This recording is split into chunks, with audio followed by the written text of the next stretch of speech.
계속해서 우리가 창세기의 말씀을 이제 보고 있습니다. 지난주에 말씀 혹시 여러분 기억하실지 모르겠습니다만 지난주에 우리가 두 개의 키워드를 가지고 이제 말씀을 나눴거든요. 하나는 기다림인 것이었고 하나는 예배였습니다. 그래서 기다림, 방주 안의 생활을 우리가 잘 기다리려면 제일 필요한 건 주님과의 친밀함이라고 말씀을 드렸었고요. 예배에 대해서는 노아가 방주에 나온 이후에 그 보여지는 처참한 환경들, 심판의 결과로 보여지는 처참한 환경들 속에서 나 역시도 똑같은 죄인이라는 것을 그가 인정하고 그 가운데 나를 구원하신 또 은혜에 감사하는 이 회개와 감사의 마음이 하나님 앞에 드려질 때 참된 예배가 될 수 있고, 근데 다시는 하나님께서 홍수로 심판하지 않겠다고 하신 것은 홍수 심판 결과 인간이 좀 달라져서 좋아졌기 때문이 아니라 변하지 않는 인간을 보시고 하나님은 하나님의 마음을 바꾸셨다라는 것을 말씀을 드렸습니다. 오늘은 크게 세 가지를 가지고 한번 이제 이야기를 나누려고 합니다. 복과 언약, 은혜라는 세 가지를 보고 오늘 창세기 9장의 전체의 말씀을 한번 쭉 훑어보려고 해요. 첫 번째 이제 복에 대해서 한번 먼저 보겠습니다. 노아의 홍수가 끝나고 방주에서 이제 나온 노아, 대홍수가 끝난 다음에 방주에서 나왔을 때 이 참혹한 현장 앞에서 노아가 예배를 드리죠. 그리고 하나님께서 그 예배를 받으시고 노아에게 복을 주십니다. 9장 1절에 보면 한번 같이 읽어볼까요? 9장 1절 시작. 하나님이 노아와 그 아들들에게 복을 주시며 그들에게 이르시되 생육하고 번성하여 땅에 충만하라. 생육하고 번성하여 땅에 충만하라 라고 하는 말씀 어서 많이 본 구절 아닙니까? 익숙한 구절 아니에요? 하나님께서 아담에게 처음 주셨던 말씀이죠. 근데 이 언약의 첫 번째 당사자였던 아담은 실패했습니다. 그 실패한 결과 홍수 심판이 온 세상에 임하는 그 지경까지 왔죠. 근데 실패한 첫 번째 아담의 뒤를 이은 이 제2의 두 번째 아담이라고 하는 이 노아를 통해서 하나님은 다시금 아담에게 주셨던 복을 주시고 새롭게 다시 시작을 하는 겁니다. 근데 하나님이 주셨던 복, 히브리 성경에서 히브리어에서 말하는 복이란 단어를 우리가 좀 볼 필요가 있습니다. 단순히 생육하고 번성한다고 해서 이것이 성공하고 출세한다는 것을 말하는 것이 아니라는 것은 여러분도 이제는 아실 거예요. 창세기 2장에 보면 하나님께서 아담을 뭘로 지으셨냐면 땅의 흙으로 지으셨다고 했습니다. 땅의 흙이란 히브리어 단어는 아다마란 단어거든요. 아다마. 근데 아담의 이름이 바로 이 아다마에서 나온 거예요. 그러니까 아담의 뜻이 뭐냐면 아담이란 뜻은 사람의 본질이 바로 흙이다라는 겁니다. 그러니까 아담 그 자체로는 단순히 흙에 불과한 아무것도 쓸모없는 하나님 앞에 아무것도 아닌 존재라는 거죠. 영어로 표현하면 nothing입니다. 아무것도 아니라는 거예요. 근데 그런 아담의 코에 생기를 불어넣어서 생명이 되게 하신 거죠. 그것처럼 흙에 불과한 내 인생 가운데 하나님의 생명이 임하게 된 것, 이것을 성경은 복이라고 이야기합니다. 그러니까 심판 이후에 이 처참한 환경 속에서 노아가 나 역시도 이런 흙과 같은 존재이구나라는 것을 그가 깨닫고 하나님 앞에 예배를 드리니까 하나님께서 아담에게 주셨던 복을 노아에게 다시 주시는 겁니다. 그러니까 모든 삶에 무너진 그 현장 속에서 하나님은 노아를 통해 내가 다시 시작하겠다는 거예요. 다시 일으키겠다는 겁니다. 그렇기 때문에 하나님의 심판이 믿지 않는 자들에게는 멸망이지만 하나님을 믿는 저와 여러분에게는 다시 시작할 수 있는 또 다른 은혜라는 것을 우리는 기억해야 됩니다. 세상에 많은 것들이 무너져 있죠. 무너진 가정, 자존감, 관계, 공동체, 모든 것들이 다 무너져 있습니다. 그것이 무엇이 됐든 간에 주님은 다시 시작하기를 원하시죠. 여러분에게 삶에 무너져 버린 것들은 무엇이 있습니까? 하나님께서 다 쓸어버린 것 같아도 하나님은 노아를 남겨두셨거든요. 그리고 그 노아를 통해서 다시금 시작하길 원하셨습니다. 이것은 하나님께서 우리 삶 가운데 때로는 마치 전부를 다 쓸어버린 것처럼 보여질 때가 있어요. 하지만 하나님은 우리에게 남겨두신 부분이 있고 그 남겨두신 부분을 통해서 하나님은 또다시 또 다른 은혜와 복을 우리에게 주기를 원하시는 겁니다. 근데 인간은 하나님처럼 되고 싶은 제 본성이 있잖아요. 아담이 선악과를 따먹은 이유도 하나님처럼 되고 싶다는 거였잖아요. 그래서 늘 인간은 자신의 능력을 인정받고 과시하고 싶은 마음이 늘 우리 가운데 있습니다. 아무리 겸손한 사람이라도 그 마음 가운데 늘 그런 마음이 있어요. 그래서 인간은 스스로 내가 흙이구나 인정하지 못합니다. 절대 인정할 수 없죠. 그래서 이 내가 흙이구나라는 것을 깨닫기 위해서는 심판과 고난이 필요하다는 거예요. 심판과 고난이 주는 유익이 뭘까? 심판과 고난이 주는 유익은 내가 할 수 있는 게 아무것도 없네. 나는 nothing이구나. 나는 아무것도 아니구나. 나는 흙이구나라는 깨닫는 거예요. 하나님 없이 별 볼 일 없구나. 그걸 깨닫는 게 그게 은혜의 첫 시작이고 고난과 심판이 우리에게 주는 유익입니다. 노아와 그 아들들은 방주에서의 1년의 생활을 통해서 그걸 깨달았던 것 같습니다. 고난을 통과한 노아와 그 아들들은 스스로 흙에 불과한 것을 깨닫고는 심판 후에 처한 그 상황 속에서 하나님을 예배하고, 반면에 고난이 없던 아담이 무슨 고난이 있겠습니까? 제일 좋은 에덴 동산의 환경에서 하나님과 늘 같이 대면했던 그 아담은 하나님의 말씀을 제대로 이해하지 못하고 결국은 스스로 하나님처럼 되고자 하는 마음에 죄를 범합니다. 홍수 후에 복을 주시면서 다시금 시작할 수 있게 기회를 주시는 그 하나님은 저와 여러분 가운데도 다시 시작할 수 있는 은혜를 주고 계심을 믿으시길 바랍니다. 살다 보면 실패할 수 있습니다. 그죠? 넘어질 수 있죠. 힘들면 쉬었다 갈 수 있습니다. 괜찮더라고요. 실패하고 넘어지면 좀 쉬었다 가도 되더라고요. 다시 시작하면 되더라고요. 제가 예전에 다녔던 개척교회에서 힘든 시간을 보냈을 때 제가 늘 들었던 말 중에 하나가 뭐였냐면, 너는 왜 하는 일이 그 모양이냐? 그러려면 그만둬라. 늘 그런 이야기를 귀가 못이 박히도록 들어왔습니다. 거의 10년 가까이 그런 이야기를 들어왔어요. 시간이 지나고 제가 그 목사님의 입장을 생각해 보니까, 저 같은 경우는 이제 고등학생 때부터 신앙생활을 시작했으니까 주일학교에 대해서 잘 모르죠.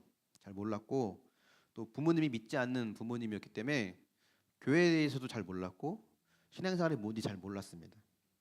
그리고 이제 신앙생활을 한 지 몇 년 안 돼서 신학교를 갔기 때문에 어쩌면 제가 하는 교회의 사역을 하는 것들이 그 목사님 눈에는 마음에 안 들 수도 있고, 또 저도 실수를 많이 했고 잘못도 아마 했을 겁니다.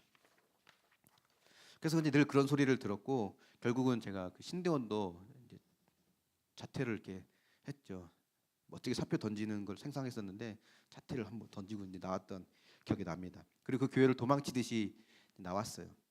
그리고는 이제 안양의 석수교회를 이제 다니게 되었는데, 석수교회 다니면서 제가 들었던 이야기는 제가 그동안 들었던 이야기와 정반대의 이야기였어요. 넘어질 수 있다. 실패할 수 있다. 그래도 된다. 그 얘기를 들었습니다. 저는 그러면 안 되는 줄 알았거든요. 넘어지면 안 되고 포기하면 안 되고 실패하면 안 되는 줄 알았습니다.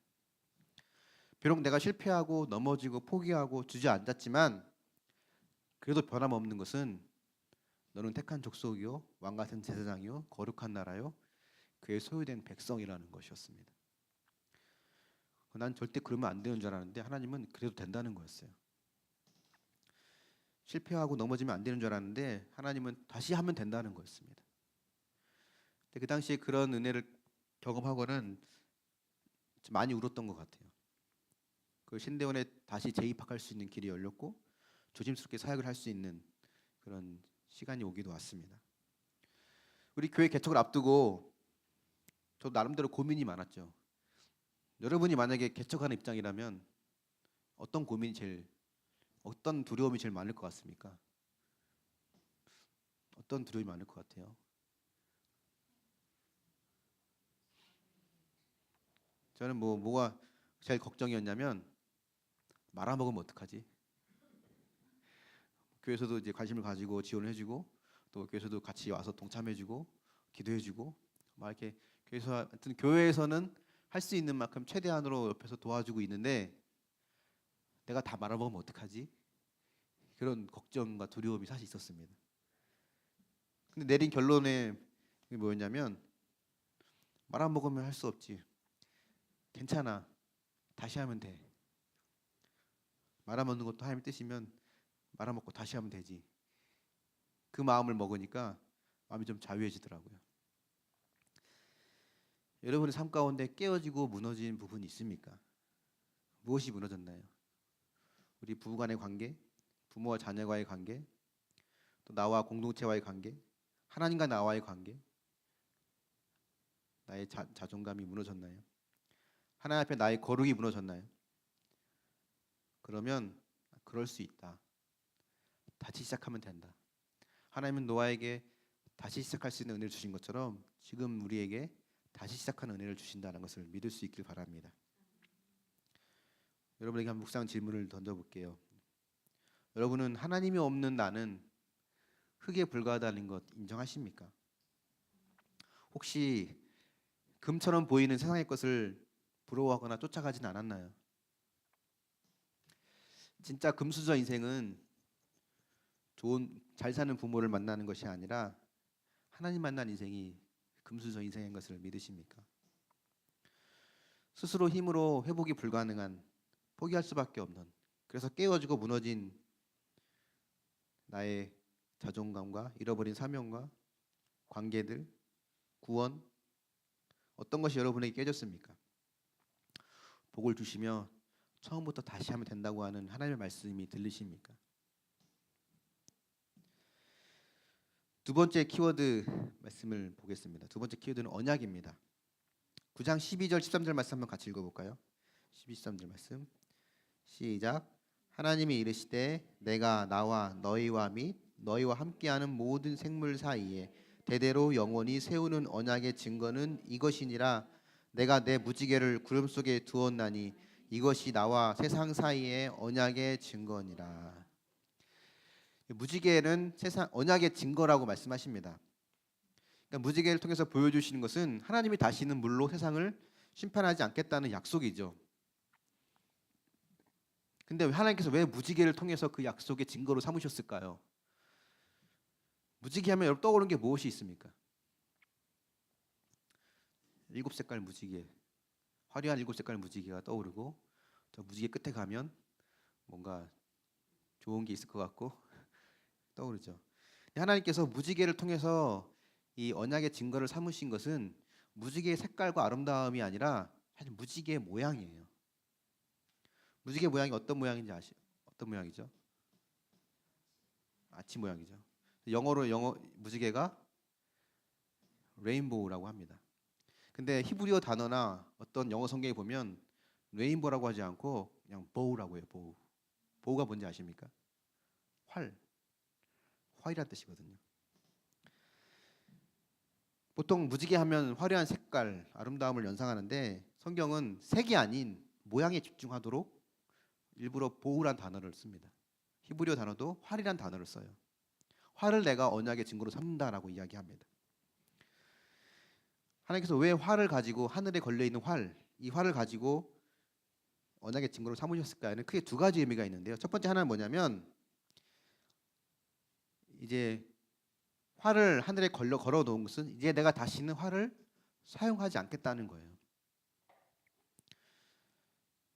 다시는 물로 세상을 심판하지 않겠다는 그 의미죠. 물로서 세상을 심판하지 않는 그 의미로 걸어놓은 활을 이제 상징합니다. 두 번째 의미가 더 중요한데 두 번째 의미는 뭐냐면 그 심판의 방향이 이제는 하늘로 향하겠다는 겁니다. 무지개를 활로 연상했을 경우 그 활에다가 화살을 놓고 화살을 쏜다면 화살이 어디를 향해 날아가겠습니까? 하늘로 날아가겠죠. 언약이라고 하는 것은 생명을 담보로 하는 언약이거든요.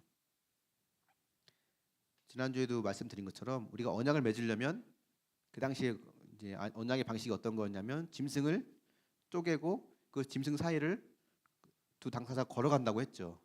그래서 만약에 누군가가 이 언약을 파기하거나 어기면 이 짐승처럼 죽게 된다는 것을 보여주는 것이었습니다.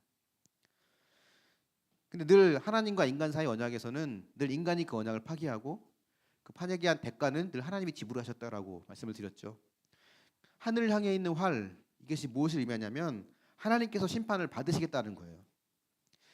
인간이 언약을 깨뜨린 결과로 죽음을 맞이해야 되지만 그 인간을 대신하여 하나님께서 인간을 대신해 죽으시겠다는 내용이 바로 이 무지개의 활의 모양을 통해 담고 있는 메시지입니다.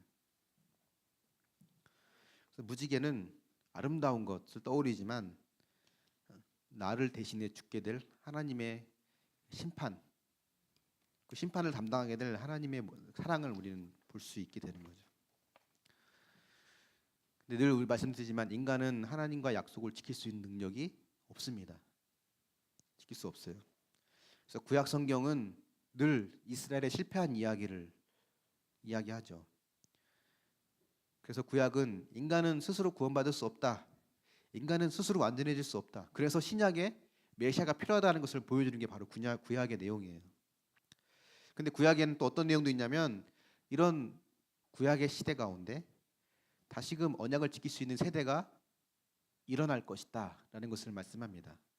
예레미야 31장에 보면 여호와의 말씀이니라 보라 날이 이르리니 내가 이스라엘 집과 유다 집에 새 언약을 맺으리라 라고 하시면서 그날 후에 내가 이스라엘 집과 맺을 언약은 이러하니 곧 내가 나의 법을 그들 속에 두며 그들의 마음에 기록하여 나는 그들의 하나님이 되고 그들은 내 하나님 내 백성이 될 것이다 라고 말씀하십니다. 모세는 돌판에다가 하나님의 율법을 적어왔지만 하나님은 성령을 통하여서 우리 마음에 하나님의 법을 새기고 우리로 하여금 그 법을 지킬 수 있게 하시겠다는 거예요. 근데 우리는 때로는 이런 생각이 듭니다. 하나님께서 내 마음에 하나님의 말씀을 새기고 하나님의 법을 지킬 수 있도록 인도하시지만 내가 나를 보면 그렇게 못 살거든요. 때로는 늘 제자리인 것 같고 변화된 것 같지만 여전히 변화되지 못하는 그런 끈질긴 나의 죄를 보게 됩니다.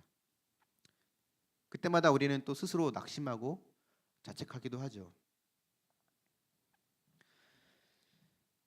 무지개를 통해서 하나님께서 다시는 세상에 물로 심판하는 일이 없을 거다라고 해준 것처럼 주님은 우리에게 무지개가 아닌 십자가의 언약을 통해서 다시 심판에 대한 메시지를 우리에게 전해 주십니다.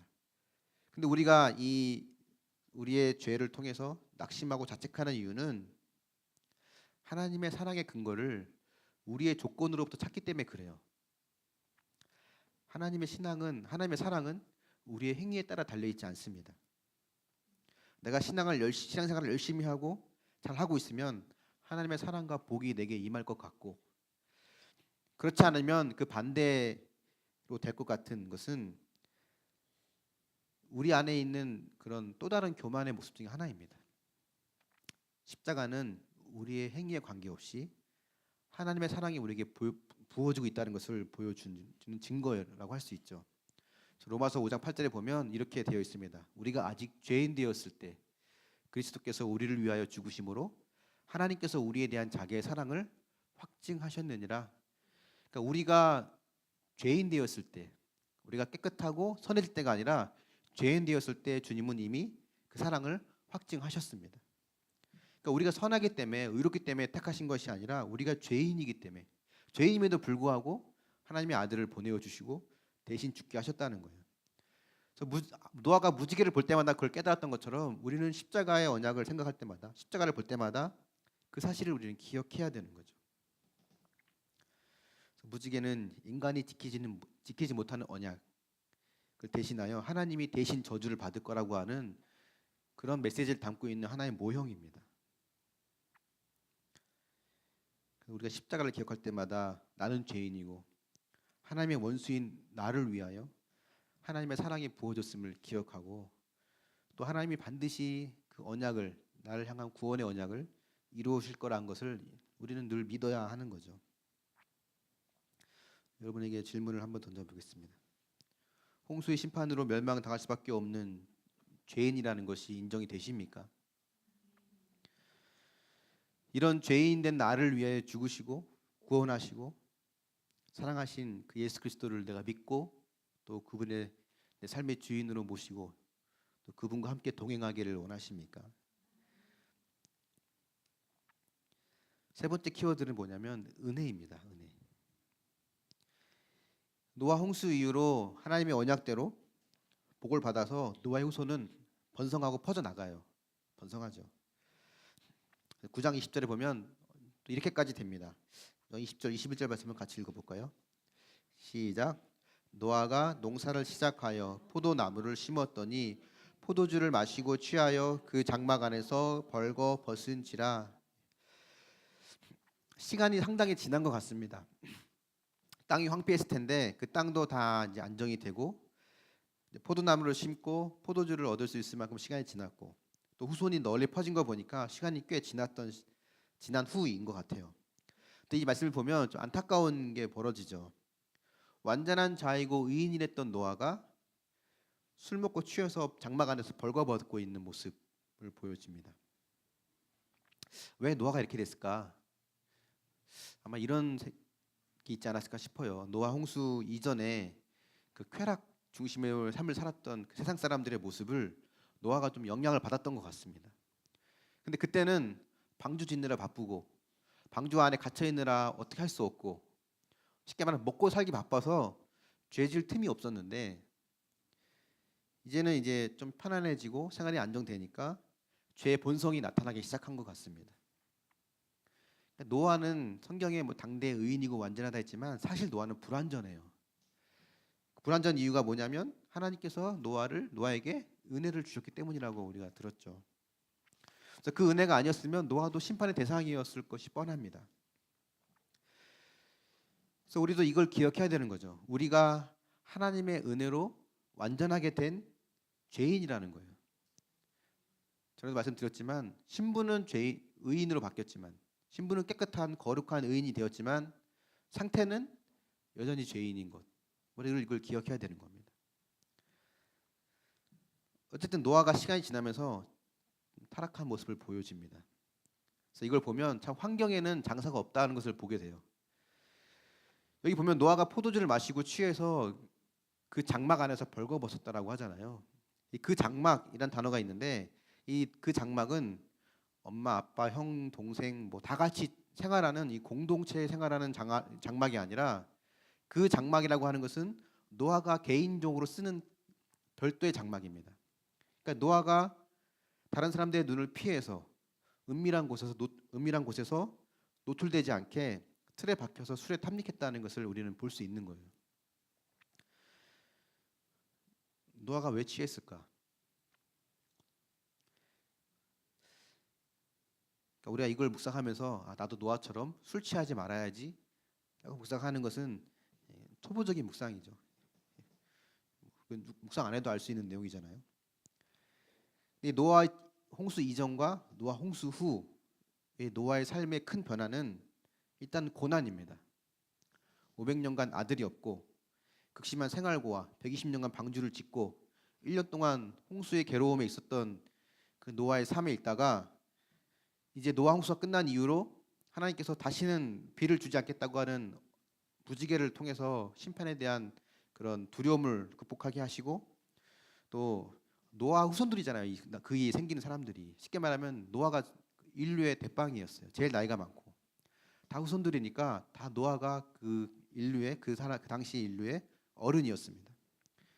인정받고 먹고 살만하니까 또 괴롭히는 사람도 없었을 겁니다. 그 전에는 방주를 왜 짓냐 조롱하고 놀리는 사람이 있었지만 누가 감히 노아에게 뭐 대들겠어요. 괴롭히는 사람도 없고 편안해지니까 서서히 육신의 정욕이 나오기 시작합니다.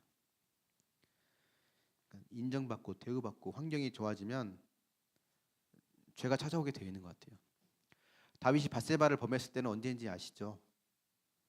자기를 죽이려 했던 사울이 죽고 나서 사울과의 전쟁이 다 끝난 이후에 이제는 내가 먹고 살만해질 때 누가 감히 왕을 괴롭히겠어요?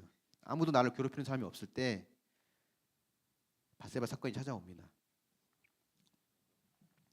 그러니까 사실 하나님밖에 볼 게 없는 그 환경, 노아 입장에서 보면 홍수 이전에 그런 괴로웠던 시간, 방주의 생활이 사실은 노아에게는 은혜였다는 거예요.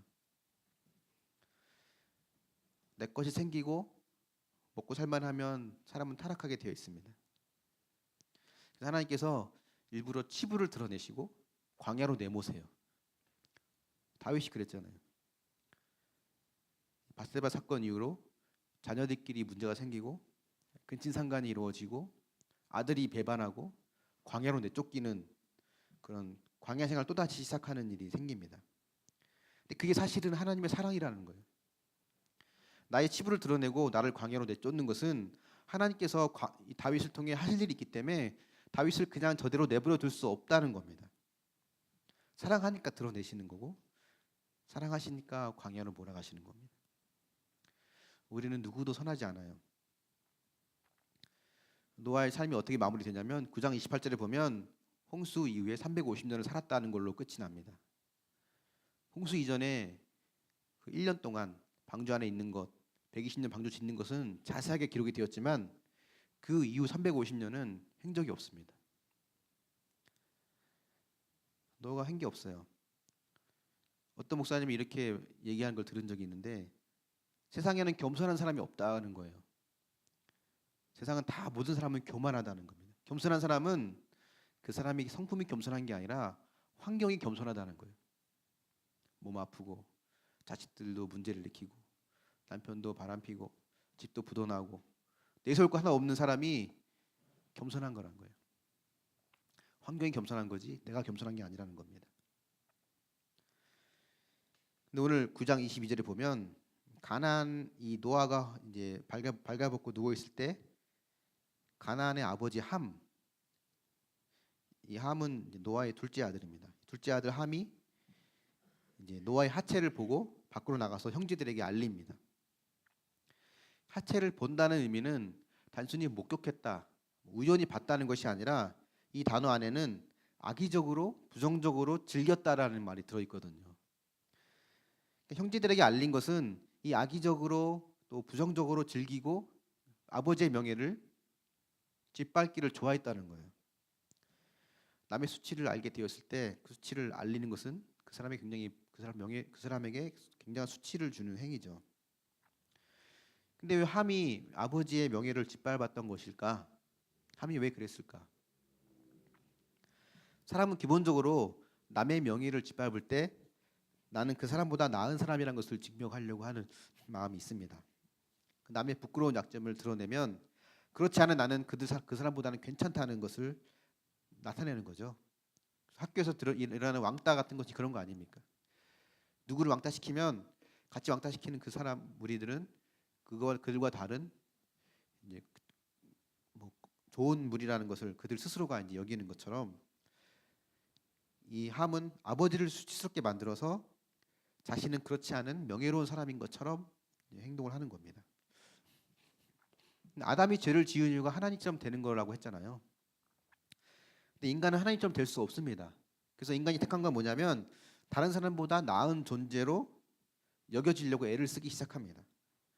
내가 다른 사람보다 나아지려면 두 가지 방법이 있거든요. 하나는 경쟁에서 이기든지 아니면 한 사람을 또 하나는 그 사람을 낮아지게 만들든지. 그러니까 내가 높아지거나 그 사람을 낮아지게 하거나 둘 중에 하나인데 이 함은 아버지를 짓밟아서 자신이 높아지려고 하는 마음이 있었습니다. 그래서 하나님께서 노아가 이제 함의 아들 가나안을 저주하죠. 이 가나안을 저주하는 왜 함을 저주하자고 가나안을 저주했냐면 그 당시에는 아들을 저주하면 그 저주가 아버지에게 임한다는 그 속설이 있었어요. 그래서 이제 함을 저주한 게 아니라 그 아들을 저주한 겁니다. 때로는 근데 이런 질문도 들거든요. 함이 아버지의 흉을 받기로 서니 그렇다고 해서 아버지가 이렇게까지 아들을 저주하는 게 과연 너무 맞냐, 너무 가혹하지 않냐 라는 것을 우리는 보게 됩니다. 그런 의미 때로는 들기도 하죠. 근데 이것은 하나님의 은혜를 감사하게 여기지 않고 경휼히 여기는 그런 모습에 대한 벌을 상징적으로 보여주는 거거든요. 그러니까 내가 홍수에 죽었던 수많은 사람들처럼 나 역시도 그렇게 죽어 마땅한 사람인데 하나님의 은혜로 구원받았다는 것을 내가 마음에 담고 있다면 내가 받은 그 은혜를 기억할 때 다른 사람의 부끄러움과 수치는 또 다른 은혜로 덮어줄 수 있어야 되는 겁니다. 그게 은혜 받은 사람의 모습이에요. 성도가 하나님의 은혜로 말미암아 구원을 받았다고 하면서 다른 사람의 실수와 허물을 덮어주지 못하고 그걸 드러내고 공격한다면 그 사람은 하나님의 은혜를 받았다고 말할 수 없습니다. 여기 함과 반대되는 셈과 야벳의 행동을 보면 셈과 야벳은 그 이야기를 듣고 아버지 하체를 보지 않고 덮어줍니다. 벌거벗은 몸을 덮어주죠. 이게 사랑이고 은혜 받은 자의 모습이라는 거예요. 죄와 허물을 오픈할 때가 있고 죄와 허물을 덮을 때가 있습니다. 언제 오픈하고 언제 덮는지 아십니까? 나의 죄는 오픈하고 남의 죄는 덮는 거예요. 은혜 받은 사람의 모습이 그렇습니다. 나의 죄는 고백하고 남의 죄는 덮어주는. 근데 많은 사람들이 이걸 반대로 합니다. 나의 죄는 덮고 남의 죄는 오픈하는. 우리는 반대로 할 때가 많죠. 여러분에게 한번 질문을 던져볼게요. 하나님께서 가려주시는 나의 죄와 수치 무엇이 있나요? 나의 죄를 덮어주고 가려주는 공동체가 여러분에게 있습니까? 아니면 방주 생활 이후로 자리 잡고 안정되니까 노아처럼 육신의 정욕이 또 하나둘씩 내 마음가운데 자리 잡은 경험을 해보지 않았습니까? 말씀의 결론을 맺으려고 합니다. 노아가 세 아들들에게 내린 축복과 저주, 가나안에겐 저주를 내렸고 셈과 야벳에게는 축복을 내렸는데 사실은 이 세 개가 결국 하나입니다.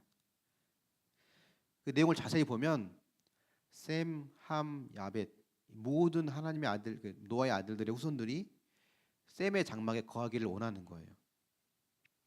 다만 역할이 다를 뿐입니다. 가나안은 형제들의 종으로 거하는 거고 야벳은 하나님이 창대하게 하셔서 셈의 장막에 거하게 하는 것.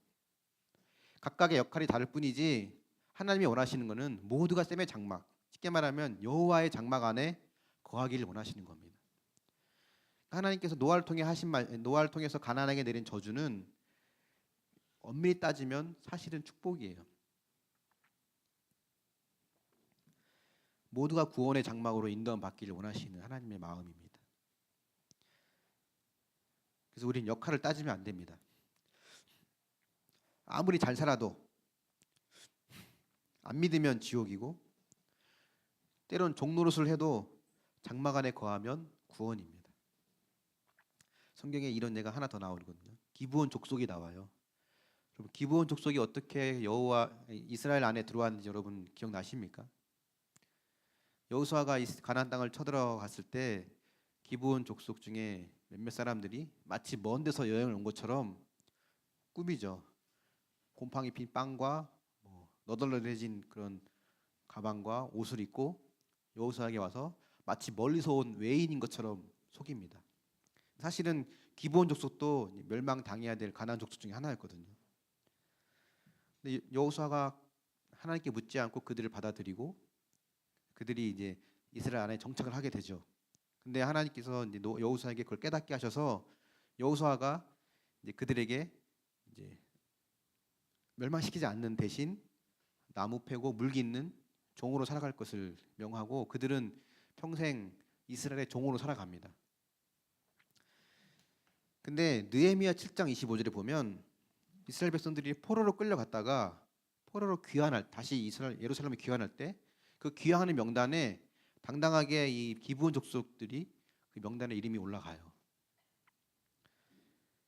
그들은 아마 늘 나무를 패고 물을 깃는 종으로 평생 살아왔지 모르지만 그런 삶이었지라도 그들은 장막 안에 거했기 때문에 그들에게는 구원이 임했습니다.